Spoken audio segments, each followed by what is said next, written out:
इनमें से कल को अगर किसी एक को भी जमानत मिल जाती है तो इसके जिम्मेदार 80% हिंदू भी होंगे,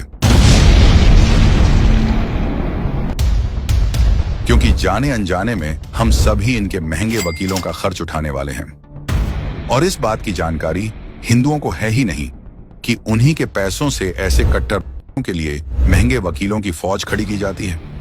सीट की बेल्ट बांध लो चमचों, क्योंकि तुम्हारे आकाओं का एक और चिट्ठा खुलने जा रहा है। इससे पहले आप कांग्रेस की घटिया करतूतें जानो, पहले आप ये जानिए कि ये हलाल प्रोडक्ट होता क्या है। हलाल यानी ऐसे प्रोडक्ट जो खास वर्ग के नियमों के अनुसार बनाया गया हो, तभी खास वर्ग के लोग उसे इस्तेमाल करेंगे। और इसी के नाम पर देश में करोड़ों रुपए की हलाल इंडस्ट्री चल रही है। और इस इंडस्ट्री की कीमत उन हिंदुओं से वसूली जा रही है जिन्हें हलाल सर्टिफिकेशन से कोई लेना देना ही नहीं है।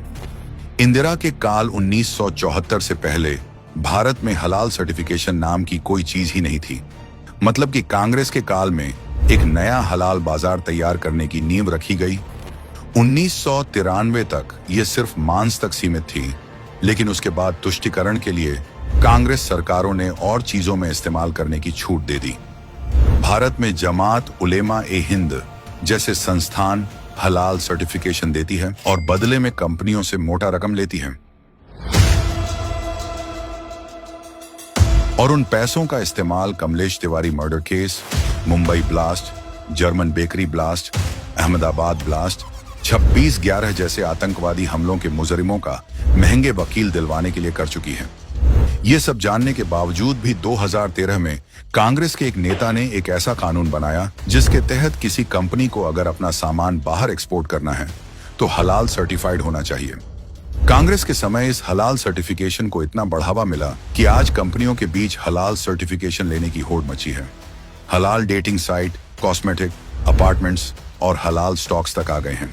ऐसे में ये सवाल उठना तो लाजमी है कि क्या एक खास समुदाय के लिए हमारे देश की ISI और फसाई जैसे मौजूदा सरकारी प्रमाण पत्र की कोई वैल्यू नहीं रह गई है।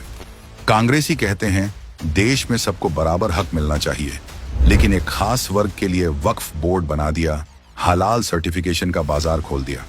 और ऐसा भी नहीं है, हलाल प्रोडक्ट सिर्फ एक खास समुदाय को बेचे जाते हैं। आपको शायद अंदाजा भी नहीं है, लेकिन लाल शरबत जैसी हलाल सर्टिफाइड प्रोडक्ट खरीदने के कारण एक पत्थरबाज बाहर घूम रहा होगा। कितने ब्लास्ट के आरोपियों की कोर्ट की फीस भरी जा रही होगी। ऐसे लोगों की दुकान हमेशा चलती रहे, इसीलिए ये लोग संगठित रूप से चुनाव के समय कांग्रेस को समर्थन देने का ऐलान करते हैं। अब सवाल सिर्फ राजनीतिक नहीं, देश की सुरक्षा का है। क्या हम ऐसी पार्टी का समर्थन करेंगे जिन्होंने हिंदुओं से इतने बड़े पाप करवाने की शुरुआत की?